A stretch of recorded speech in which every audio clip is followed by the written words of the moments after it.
Security concerns of India the emerging super power, अपने आप को इमर्जिंग सुपर पावर कहना, मानना, उसके लिए स्वाभिमान महसूस करना और उसके लिए मेहनत करना, उसके लिए तैयारी करना, हर वह शक्य पुरुषार्थ करना जिससे कि हम सुपर पावर बन सके, विश्व सत्ता बन सके, प्रभु सत्ता बन सके। ये सब अलग अलग चीजें हैं। To daydream, to dream and to strive, ये सब अलग है। हम उभरती विश्व सत्ता है, विश्व शक्ति है, लेकिन हमारी हिस्ट्री और ज्योग्राफी क्या है? अगर हम from security point of view उसको बर्ड्स आई व्यू लें, तो आज से 500-600 साल पहले जिस प्रदेश को आज हम अफगानिस्तान कहते हैं, that was a part of India. Acharya Chanakya जिस यूनिवर्सिटी के अध्यापक थे, Taxila university, there are two opinions. एक कहता है पाकिस्तान के नॉर्थ में, कोई कहता है Taxila of Afghanistan is one of the primary suspects, कि यहाँ पर उसके खंडहर मिलते हैं। दो अलग अलग लोकेशंस हैं जहाँ पर कि तक्षशिला होने का क्लेम किया जाता है, बट वन ऑफ देम। या फिर 10-10 मंजिला ऊंची इमारतों की जितनी बड़ी बामियान की बुद्ध की प्रतिमाएं जहां पर थी, ऐसा Afghanistan. Today it is no longer a part of India. आज हिंदुस्तान का हिस्सा नहीं है वो। वहां से हम पिछले 600 साल पहले बोरिया बिस्तरे समेट करके वापिस आ गए। चाणक्य तो अफगान नहीं थे, अफगानिस्तान कभी हिंदुस्तान था, इसलिए तक्षशिला यूनिवर्सिटी पाकिस्तान अफगानिस्तान बॉर्डर के इलाके में उपस्थित है। आपको लगता है 600 साल इतिहास की बड़ी लंबी करामत है? कुछ नजदीक की बात हो जाए तो आज से सिर्फ 60-70 साल पहले 1947 तक, 14 अगस्त 1947 तक पाकिस्तान और बांग्लादेश हमारा हिस्सा थे। अर्स्टवाइल पाकिस्तान कहना चाहिए, क्योंकि पाकिस्तान के दो हिस्से हुआ करते थे, वेस्ट पाकिस्तान, ईस्ट पाकिस्तान, जो कि 1971 में by the grace of God and Indian army दो अलग टुकड़े कर दिए गए। लेकिन 1947 तक पाकिस्तान का इलाका भी हिंदुस्तान का हिस्सा था। ये जो हम इतिहास में बड़े ही गुरूर से पढ़ते हैं, सिंधु खिंड की सभ्यता, इंडस वैली सिविलाइजेशन, उसके बड़े बड़े मकाम, मोहनजोदड़ो, हड़प्पा, वो सब पाकिस्तान में। जिन वेदों के ऊपर हम इतने इठलाते हैं, वही ऋग्वेद, यजुर्वेद, सामवेद, अथर्ववेद, जहां पर इन मंत्रों का दर्शन करने वाले महात्माओं का निवास था, वो रावी और चनाब और झेलम और सिंधु के किनारे, सप्त सिंधु के वो तट प्रदेश आज हिंदुस्तान नहीं है, वो आज पाकिस्तान है। We have lost that region 60-70 years ago. अगर आपको लगता है कि इतिहास में 60-70 साल भी बड़ी लंबी कहानी है, तो यहां पर संजय भाई या मैं या कमलेश जी बैठे हुए हैं, सोनल मैडम बैठी हुई है, हम लोग जब मूवी गोइंग कॉलेजियंस थे तो इनको याद होगा कि हर मूवी में एक आध सॉन्ग कश्मीर में फिल्माया हुआ जरूर होता था। इंडियन सिनेमा की ये एक स्टैंडर्ड एसओपी है कि हीरो हीरोइन कहीं ना कहीं गाना जरूर गाते हैं, और वो गाना किसी बाग बाग में गाते हैं। बाग कश्मीर में हुआ करता था, कभी तो पूरी की पूरी फिल्म कश्मीर में होती थी, आज भी होती है। उस जमाने में कश्मीर की कली होती थी, आज मिशन कश्मीर होती है। तो आज से 15-20-25 साल पहले कश्मीर हमारे हाथों से प्रैक्टिकली निकल गया। आज बगैर फौज के वहां पर पांव रखना नामुमकिन है। आपने केसर के खेत देखे होंगे, कश्मीर में होती है केसर की खेती। पंडितों की शादी होती थी, हमारे यहाँ चावल डालने का रिवाज है, समृद्धि वहां पर ऐसी होती थी, और ऐसा खुशहाल प्रदेश है, काजू और बादाम डालने का भी रिवाज था। अपना घर छोड़ करके बेघर हिंदुस्तान के कोने में भटकने के लिए कश्मीर के पंडित लाचार हैं, बेबस हैं। ये हमारा कुछ एक साल पहले का इतिहास। और अगर आपको लगता है कि ये भी बड़ी लंबी कहानी है, 25 साल हमारी उम्र के हिसाब से तो बड़ी लंबी कहानी है, तो अभी कुछ एक साल पहले अयोध्या के ऊपर दुश्मन ने धावा बोल दिया। 5 लोग आए थे दुश्मन के, अपने शरीर पर बम लगाकर। ये वीरों की वीरों से लड़ाई है, इतिहास बोध है। समझ लीजिए इस इतिहास बोध को। ये कोई कायरों के बीच का संघर्ष नहीं है, ये वीरों की वीरों से लड़ाई है। दुश्मन के 5 लोग चले आते हैं, जहां पर इंडियन सिक्योरिटी फोर्सेस की हजारों की तादाद लगी हुई है। सर पर कफन बांध करके, शरीर पर बम लगा करके चले आते हैं। I have nothing against their bravery. उनके ह्यूमैनिटेरियन या लैक ऑफ ह्यूमैनिटेरियन अप्रोच के बारे में मुझे काफी कुछ कहना पड़े, लेकिन उनकी वीरता के बारे में मेरे पास कोई अपशब्द नहीं है। उनके लैक ऑफ ह्यूमन वैल्यूज के बारे में मुझे काफी कुछ कहना हो सकता है, लेकिन उनकी ब्रेवरी, उनके करेज, कन्विक्शन, उसके बारे में मुझे कोई 2 शब्द नहीं कहने। ऐसे 5 दुश्मन के सर पर कफर बांधे योद्धा चले आते हैं, और आखिरी बंदा जिंदा रहता है तब तक अयोध्या के उस परिसर में जंग चलती है। आखिरी बंदा भी अपने शरीर को बम से उड़ाने की कोशिश कर रहा होता है, फॉर्चुनेटली मार दिया जाता है। वो राम परिसर को उड़ा दे उसके पहले। सरयू नदी का वो तट जहां से सरयू नदी गुजरती है, अयोध्या के इन धर्म स्थानों को छूती हुई, वो हम सब से, हमारी पीढ़ी से और आपकी पीढ़ी से एक सवाल पूछता है। और वो सवाल, वो वेदना भर सवाल कुछ ऐसा है कि शून्य तटों से सर टकराकर पूछ रही सरयू की धारा, सगर सुतों से भी बढ़कर मृत आज हुआ क्या भारत सारा। सगर राजा के पुत्रों को तो किसी ऋषि का, कश्यप ऋषि का अपमान करने की वजह से श्राप मिला था कि वो सब जल करके राख हो जाएंगे। पुराण कथा कहती है कि गंगा का पृथ्वी के ऊपर अवतरण उनके आत्मा की शांति के लिए हुआ है। पुराण कथा एक रूपक है, उसके लिए उसके पीछे काफी लंबा इतिहास है। लेकिन सगर के पुत्रों से भी क्या ज्यादा मरा हुआ आज का भारत है कि दुश्मन जब चाहे, जहां चाहे, जैसे चाहे धावा बोल दे, और हम कायर और कमजोर की तरह देखते ही रह जाए। ये सवाल सरयू नदी का तट हम सबसे पूछ रहा है कि शून्य तटों से सर टकराकर पूछ रही सरयू की धारा, सगर सुतों से भी बढ़कर मृत आज हुआ क्या भारत सारा। यमुना पूछे कृष्ण कहां है, सरयू पूछे राम कहां है, व्यथित गंडकी पूछ रही है चंद्रगुप्त बलधाम कहां है। अर्जुन का गांडीव किधर है, कहां भीम की गदा खो गई, किस कोने में पांचजन्य है, कहां भीष्म की शक्ति सो गई। अगणित सीताएं अपहृत है, देखिए कश्मीर में क्या हुआ। अगणित सीताएं अपहृत है, महारथी निज को पहचानो, अलक्षेंद्र को धूल चटाने वाले पौरुष फिर से जागो। चणक पुत्र के शब्दों जागो, जगजननी के पुत्रों जागो। आंखों में बिजली सी चमके, पग में तूफानों की गति हो, राष्ट्रभक्ति का ज्वार न रुकता, आए जिस जिसकी हिम्मत। ये हमारा इतिहास बोध है। हजारों साल से पीछे आती हुई एक प्रजा, लेकिन उसका सत्व जिंदा है, और वो सत्व तुम हो। ये याद दिलाने का ये सिक्योरिटी कंसर्न्स का कार्यक्रम, ये हमारा इतिहास बोध है। भूगोल बोध इससे भी ज्यादा बुरा है। We are not a very lucky nation. आप देखते हैं अमेरिका विश्व सत्ता है, they have got Atlantic Ocean on one side, Pacific Ocean on the other side, Canada a friendly nation on the northern side, Mexico a friendly nation on the southern side। उनको geography से कोई लड़ाई ही नहीं है। अगर आपके दाहिने और बाएं you have fish as your neighbour, मछलियां हैं, और उत्तर और दक्षिण को आपके मित्र देश हैं, तो वो भूगोल बोध कोई और होता है। हमारे लिए भी वैसे climatic geography is very favourable. Hindu Kush से हिमालय लेकर के जो प्रदेश बनता है, उसके ही नीचे सब बारिश हो जाती है, उसके ऊपर मुश्किल से ही कोई बादल जा पाते हैं। The levered side of mountain and the windward side, अगर आप उसकी ज्योग्राफी, लेकिन जो पॉलिटिकल ज्योग्राफी है उसकी अगर बात करें तो हिंदुस्तान की सरहद जहां पर खत्म होती है, आईबॉल टू आईबॉल कन्फ्रंटेशन में हम पाकिस्तान के सामने जहां पर खड़े हैं, वो प्रदेश हमारा सबसे पहला पड़ोसी है उत्तर दिशा का। और आप सब जानते हैं पाकिस्तान के साथ हमारे कैसे रिलेशंस है। ज्योग्राफी का जो सबसे पहला पार्ट उत्तर दिशा का है, दैट इज पाकिस्तान, जो हमारा नेबर है। अगर आपके दिल में ये आए पहला शब्द कि पाकिस्तान हमारा दुश्मन है, तो I would like to correct you. मैं नहीं मानता हूं पाकिस्तान हमारा दुश्मन है। नहीं, पाकिस्तान हमारा दुश्मन नहीं है। पाकिस्तान हमारा वफादार दुश्मन है।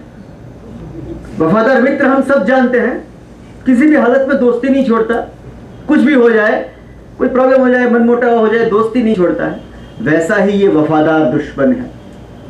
आप कुछ भी कर लो, समझौता एक्सप्रेस दौड़वाओ, लाहौर बस में बैठ के जाओ, जलेबियां खाओ, इफ्तार पार्टीज करो उनके साथ, उनके हीरो हीरोइंस को यहाँ बुलाओ, गायकों को बुलाओ, उनके आप क्रिकेटर्स को सम्मानित करो, उनके चारों तरफ यहाँ पर उनसे खेल खेलने के लिए जाओ, मुशायरे करो उनके साथ मिलकर के। जिसने तय कर दिया है कि तुम नहीं या हम नहीं, ऐसा वफादार दुश्मन, ये हमारा उत्तर दिशा का भूगोल बोध है। और उसके उत्तर में है अफगानिस्तान, अमेरिका और तालिबान, जहां पर एक दूसरे के सामने जिंदगी और मौत की लड़ाई लड़ रहे हैं। दुनिया के आने वाले कल के इतिहास का सबसे भीषण संग्राम, जहां पर लिखा जा रहा है कि आने वाले युग में क्या होने वाला है, वो अफगानिस्तान की युद्ध भूमि है। वो हमारा उत्तर दिशा का भूगोल का एक और पदार्थ पाठ है। उसके उत्तर में Kyrgyzstan, Kazakhstan, Turkmenistan, Azerbaijan, Chechnya तक फैला हुआ एक पूरा बेल्ट, जहां से योद्धा चले आते हैं कश्मीर में मरने के लिए। आपको जान करके हैरानी होगी, कश्मीर में आने वाले उग्रवादी का सरेराश कश्मीर में ऑपरेशन का आयुष्य होता है 4 महीना। जब 16-17 साल के ये लड़के अंदर घुस आते हैं, कोई 4 दिन में मारा जाता है, कोई 4 साल तक भागता रहता है, लेकिन इंडियन आर्मी के हाथों वो ऑन एन एवरेज 4 महीने के भीतर मार दिए जाते हैं। फिर भी बड़ी बड़ी कतारें लगी हुई है सरहद के उस पार ट्रेनिंग कैंप्स में भर्ती होने के लिए।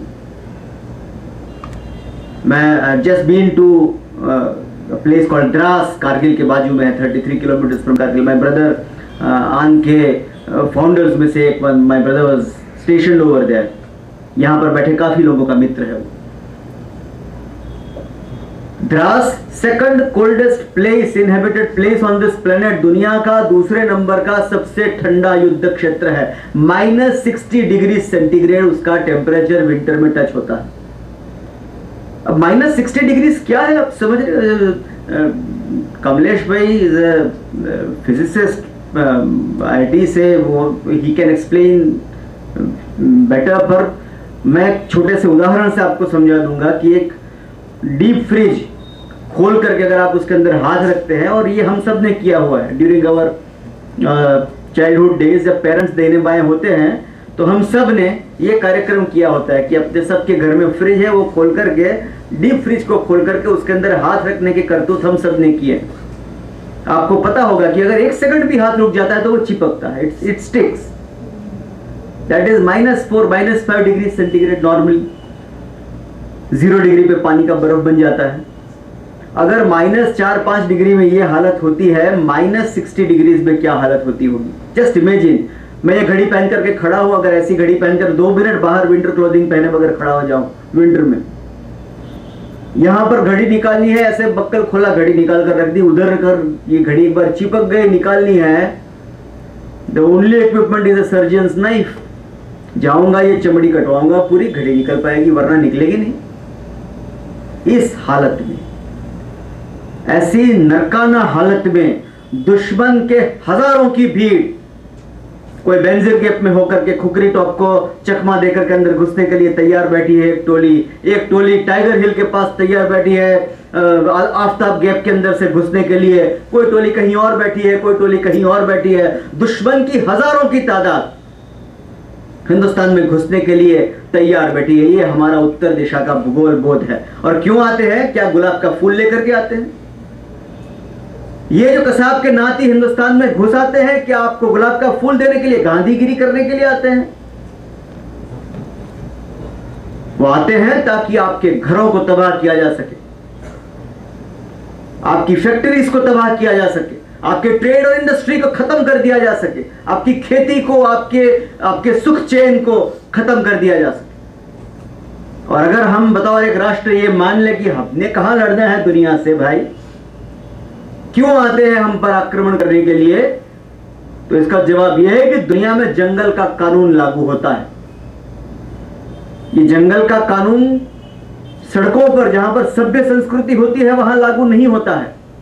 लेकिन जब राष्ट्रों के बीच मुकाबले की बात आती है तो वहां पर जंगल का कानून लागू होता है। और खास करके पाकिस्तान जैसे राष्ट्र के सामने जब बात आती है तो वहां जंगल का कानून लागू होता है। जंगल में आप चले जाइए, शिकारी भेड़िया या शेर सामने आ गए, आपने आंख बंद कर दी, इसका मतलब क्या है? वो भी देखना बंद कर लेगा। You are free to believe कि आपको नहीं लड़ना है, लेकिन उसने तय कर दिया है कि लड़ना है भाई, तो लड़ाई तो होगी ही होगी। या तो बगैर लड़े मरो, या लड़ करके मरो तुम्हारे पास, या लड़ करके जीतो। इन तीन में से चौथा कोई ऑप्शन ही नहीं बचता है। ये जो कसाब के नाती चले आते हैं हिंदुस्तान में उत्तरी सरहद से या दरियाई सीमा से होते हुए, और जिनसे हमारा मुकाबला होना तय है एक दिन, वो किस परिस्थिति में पले बड़े हैं। आप जब घर जाओ यहां से, अपने पिताजी और माताजी से पूछना, आस्क योर पेरेंट्स। आपको तो याद नहीं होगा, उनको जरूर याद होगा कि जब आप पहली बार अपने घुटनों के बल चलना बंद करके अपने पैरों पर खड़े हुए थे बचपन में।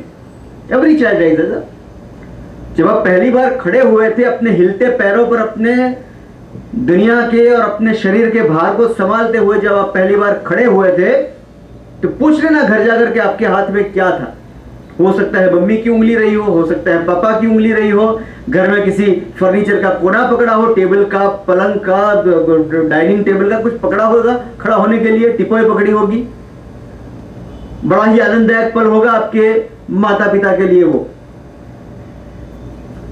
ये आपकी कहानी है। जिनसे मुकाबला होना है सरहद के उस पार से आने वाली उस आंधी और तूफान के बाशिंदों से, वो जब पहली बार घुटने तानना बंद करके अपने पैरों पर खड़े हुए थे, मम्मी या पापा की उंगली पकड़ करके खड़े नहीं हुए थे। वैसे भी घर में ज्यादा फर्नीचर नहीं होता है, नॉर्थ वेस्टर्न फ्रंटियर प्रोविंस में फर्नीचर पकड़कर खड़े होने की भी कोई नौबत नहीं आई थी। वो जब पहली बार घुटने तानना बंद करके खड़े हुए थे, उनके हाथ में AK-47 बंदूक की नली थी। उसी से खेलते हुए वो पहली बार खड़े हुए हैं, उसी से खेलते हुए वो बड़े हुए हैं, और उनसे इस राष्ट्र का मुकाबला है। अगर हम तैयारी नहीं करेंगे, अगर हम हिंदुस्तान के हर बच्चे को युद्ध कला नहीं सिखाएंगे, तो गाजर मूली की तरह काट दिए जाएंगे। ये हमारी उत्तरी दिशा का भूगोल बोध है। ये समझ लीजिए आप, भूगोल बोध क्या है हमारी उत्तरी दिशा का। आपको लगता होगा ये उत्तर दिशा तो भाई बड़ी खतरनाक है, और भी दिशाएं हैं। चलो किसी और दिशा की बात करते हैं, पश्चिम की बात कर लेते हैं। पश्चिम में एक देश है चीन। न्यूज़पेपर उठा लीजिए, देख लीजिए क्या कर रहा है। हमारी हजारों स्क्वायर किलोमीटर जमीन आज भी उसने हथियाई हुई। 1962 में धावा बोल दिया हमारी सरहदों पर उसने। हमारी छोटी छोटी मिलिट्री फॉर्मेशंस के ऊपर, इसको वो वेव टैक्टिक्स बोलते हैं, एक के बाद एक समंदर का मौज जैसे आती है, समंदर की एक विराट वेव आती है, वैसे आते गए, और आखिरी बंदा जिंदा रहा तब तक जंग चली। लेकिन उनकी लाशों के ढेर के ऊपर आकर के उन्होंने हमारी हजारों स्क्वायर किलोमीटर जमीन को हथिया ली। अभी आएगा 15 अगस्त, हर स्कूल में, हर कॉलेज में, हर गली नुक्कड़ के किनारे पर गाने बड़े बड़े आवाज में बजाए जाएंगे। नशा बहुत जल्दी हो जाता है हमें, बताओ प्रजा। दे दी हमें आजादी बिना खड्ग बिना ढाल, सुनते हैं ना सभी। साबरमती के संत तूने कर दिया कमाल, चुटकी में दुश्मनों को दिया देश से निकाल। क्या नशा है, जैसे किसी ने चुटकी बजाई दुश्मन चला गया, कैसे बगैर ऐसा ही नशा छाया हुआ था 1947 के बाद, जब इंडियन आर्मी को बर्खास्त करने का भी एक ख्याल फ्लोट किया गया था कि पुलिस और आर्मी का क्या करना है, ये तो अंग्रेजों के हाथ के खिलौने थे भाई, इनको निकाल बाहर करो।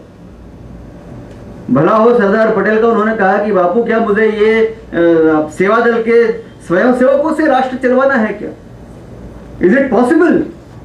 तो प्रोफेशनल मशीन तो चाहिए, लेकिन फिर भी विश्व शांति के अफीम को खाए हुए एक प्रजा ने और उसके नेतृत्व ने हथियार बनाना बंद कर दिया। From A standing army of nearly 32 lakhs, 1945, at the end of the Second World War, before beginning of the demilitarization, British Army, erstwhile Indian Army उसकी स्ट्रेंथ 32 lakhs, वहां से घटती घटती by 1962 it had come to something like 7-8 lakhs। आप कल्पना कीजिए कितना बड़ा demilitarisation किया। बंदूकें बनाने की फैक्ट्रीज में चाय की किटलियां बन रही है,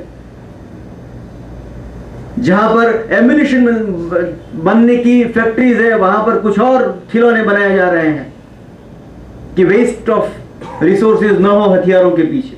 और दुश्मन ने जब धावा बोला, we lost thousands of square kilometres of land, ऐसी पलायनवादी वृत्ति से यह हमारी पश्चिम दिशा में से आया हुआ विरोधी है। 2000 साल तक हिंदुस्तान ने बगैर एक भी योद्धा भेजे हुए चीन के ऊपर सांस्कृतिक कब्जा बनाए रखा। चीन की माता जब आशीर्वाद देती थी तो आशीर्वाद देती थी कि अगला जन्म तुझे हिंदुस्तान में मिले।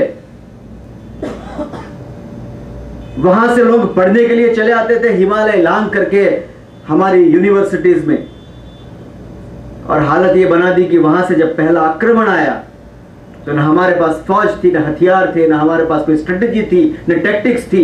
गाजर मूली की तरह काट दी गई फौजें। अगर आपको लगता है कि पश्चिम में और भी देश होंगे, है ना, क्यों नहीं? अगर उत्तर में मैंने इतने देश गिना लिए, पश्चिम में भी है, बांग्लादेश, नेपाल, बहुत से देश है।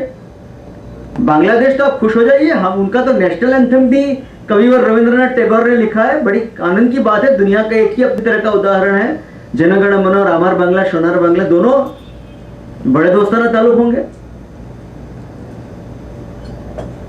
बांग्लादेश की सड़कों के ऊपर, और मेरा मित्र भी ढाका के यूनाइटेड नेशंस की कचहरी से आया हुआ था, बता रहा था यूनाइटेड नेशंस के ऑफिस के बाहर से उसने देखा हुआ दृश्य है ढाका का, पाकिस्तान और स्टाइल वेस्ट ईस्ट पाकिस्तान की या आज के बांग्लादेश की कैपिटल के अंदर का ये नजारा कि बच्चों की बड़ी सी भीड़ सरघस निकाले हुए हैं, हाथ में बैनर पकड़े हुए हैं, चिल्लाए जा रहे हैं, आमी शबी तालिबान, बांग्ला बने अफगानिस्तान, यानी कि हम सब आने वाले कल के तालिबान हैं और बांग्लादेश आने वाले कल का अफगानिस्तान है। हम अमेरिका को धूल चटा देंगे। और सूरत में जो बम लगाए गए, आज भी हम डिबेट कर रहे हैं, इसने लगाए उसने लगाए। बांग्लादेश से आए हुए हुजी के ऊपर भी काफी डाउट जा रहा है।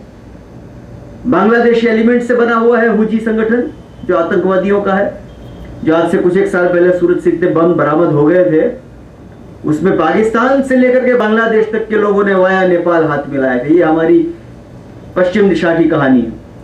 Nepal, I have a friend in Nepalese army, brigadier है, काफी जल्दी प्रमोशन होता है, यहां पर कर्नल हो वहां पर ब्रिगेडियर बन जाता है। आंख में आंसू के साथ उसने बताया था, माओवादी इलाकों में जब हम सफर को गए थे नेपाल के, आंखों में आंसू के साथ उसने अपनी बैरक्स को बता करके कहा था कि नेपालीज गवर्नमेंट ने भारत के विरुद्ध का स्टांस लेते हुए हमारे राजा का निष्कासन करने के बाद 1/3 माओइस्टों को बतौर रेगुलर ट्रूप्स नेपालीज आर्मी के अंदर लिया हुआ है। Nepalese army is 1/3 Chinese army, जो कभी विश्व का एकमात्र हिंदू राष्ट्र हुआ करता था। हम तो बिन सांप्रदायिक राष्ट्र थे पहले से। नेपाल दुनिया का एकमात्र हिंदू राष्ट्र हुआ करता था, हमारी नजरों के सामने आज से 5 साल 4 साल 3 साल पहले। वहां से राजा को भगा करके निकाल दिया, पशुपति मंदिर में पुजारियों का जाना मुश्किल कर दिया गया है। ये हालत हमारी पश्चिम सरहद की। वहां से ये जो 500 रुपए की जाली नोटें आती है, मैक्सिमम नेपाल होकर के आती है। आपने देखा होगा जब भी पेट्रोल पंप पर जाते हैं 500 का नोट देते हैं, आपको देखता है बंदा, उसके बाद नोट को देखता है। That is our faith in our own currency. वो जो नेपाल से आती हुई जो जाली नोटों की पूरी एक चेन लगाई हुई है, ये हमारी पश्चिम दिशा है। दक्षिण दिशा रह गई भाई, वो क्यों बाकी बच जाए? भूगोल बोध में श्रीलंका आए लोग, हमारे एक एक्स प्राइम मिनिस्टर को माला पहनाने के बहाने उड़ा दिया बम से। और आज पाकिस्तान के साथ वो न्यूक्लियर टाइप कर रहे हैं, चाइना के साथ पर्ल ऑफ स्ट्रिंग्स के लिए जुड़े हुए हैं। चाइनीज नेवी ठहरती है त्रिंकोमाली बंदर के ऊपर, और श्रीलंका के कितने ही पोर्ट्स खोल दिए हैं उन्होंने पाकिस्तान और चीन के लिए। चारों तरफ से हिंदुस्तान को घेरने की जो चाइनीज योजना है उसके तहत, उससे सिर्फ 500 किलोमीटर नीचे डियोगा गार्शियो, दुनिया की सबसे भीषण नौका शक्ति अमेरिका का बेस है वो। जहां से विमान बंबई के ऊपर नॉट मोर देन 15 मिनट्स में आक्रमण कर सकते हैं। हालांकि हमारे ऐसे दुश्मनी, एक्टिव दुश्मनी के रिश्ते नहीं, लेकिन श्रीलंका जो हमारे साउथ में बिल्कुल एक जमाने का हिंदुस्तान, जहां पर अशोक सम्राट ने लोग अपने बच्चों को भेजा था, जाओ भाई पीस का प्रोपेगेशन करके आओ, शांति का संदेश ले जाओ, वहां से दुश्मन बम वाली मालाएं लेकर के वापिस आता है। और हमारे एक दिशा बाकी रह गई पूरब में। पूरब में तो सागर है, उसका नाम ही है अरब सागर। पूर्व पश्चिम कर दिया। पश्चिम, हमारे पश्चिम, मैंने पूरब पश्चिम को मेरे ख्याल से just in the flow of my narration पश्चिम को पूरब, पूरब को पश्चिम कह दिया। आप पश्चिम दिशा में जाइए, ये सब पूरब में चाइना, बांग्लादेश, नेपाल, पूरब को छोड़िए, आप पश्चिम में चले जाइए। पश्चिम के अंदर जो सागर है उसका नाम ही है अरब सागर, और उसके उस पार है पूरा का पूरा Arabia, Saudi Arabia, United Arab अमीरात, पूरे अरब दुनिया, इराक, ईरान तो खैर अरब नहीं कहा जा सकता, लेकिन इराक। खलीफाओं के वक्त से फौजें चली है हिंदुस्तान को कुचलने के लिए, वहां से हिंदू कुश से होती हुई आई है, सिंध से होती हुई आई है। मतलब ही हिंदू कुश का ये है। यहां से कुश का मतलब है काटना। कुश एक पर्शियन धातु है, चूहा कुतरता है, कुतरना वो भी पर्शियन रूट से आया हुआ शब्द है। उसका ओरिजिनल है काटना, टू कट। हिंदू कुश पर्वतमाला है। मैं बचपन में बड़ा खुश हुआ करता था कि उत्तर में एक पहाड़ है जहां पर हमारा नाम जुड़ा हुआ है, वहां से होती हुई फौज आई है काट्या। ये हमारी पश्चिम दिशा की वास्तविकता है। भूगोल बोध चिल्ला चिल्ला करके यही कहता है कि उत्तर, दक्षिण, पूरब, पश्चिम, हम चारों दिशा से दुश्मनों से घिरे हुए हैं। और हमने अपने आप को यह बना के रखा है कि दुश्मन के दो लोग आते हैं हमारे मंदिरों में, कुछ फायर करते हैं और हम भाग करके गायब हो जाते हैं। ये हमारा प्रजा की ताकत और सत्व का निचोड़ है। दुनिया में एक संस्कृत सुभाषित ने बड़े ही इन नो अनसर्टेन टर्म्स ये कहा है, गजम नास्ति व्याघ्रम नास्ति नास्ति नरम बलिर मध्य। कहीं आपने देखा है यज्ञ होता है तो बलि चढ़ती है यज्ञ में, जब यज्ञ में बलि चढ़ाने की बारी आती है, किसकी चढ़ाई जाती है?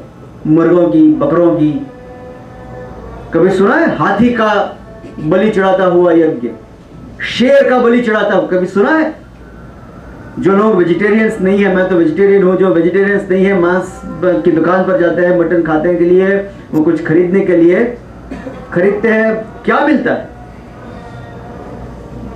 चिकन मिलता है, शायद बकरे का मांस मिलता है, कहीं इल्लीगली गाय का मांस बिकता होगा, कहीं सुना है शेर का मांस बिकता है, कहीं सुना है गरुड़ का मांस बिकता है, कहीं सुना है हाथी का मांस बिका हुआ है। हमेशा मरता, कायर और कमजोर है। भूगोल का बोध ये चिल्ला चिल्ला करके कह रहा है कि अगर हमारे चारों तरफ दुश्मन है और કોઈને એક પણ વિચાર નહીં આવ્યો કે આ પાછળ ફરીને પેલા બ્રિટિશર્સને મારીએ? એટલે એટલું બધું આપણા તરફથી જે ભારતીય હોવાનો ગૌરવ કે જે સત્વ છે એ બધું ક્યાં ચાલ્યું ગયું? તો એનું કદાચ કારણ એક એવું હોઈ શકે કે એક પ્રકારનું જે માનસિક નપુંસકતા જેવું જે આવી ગયેલું હતું, તો એવું નહીં થાય એટલા માટે તમે લોકો અહીંયા હાજર છો.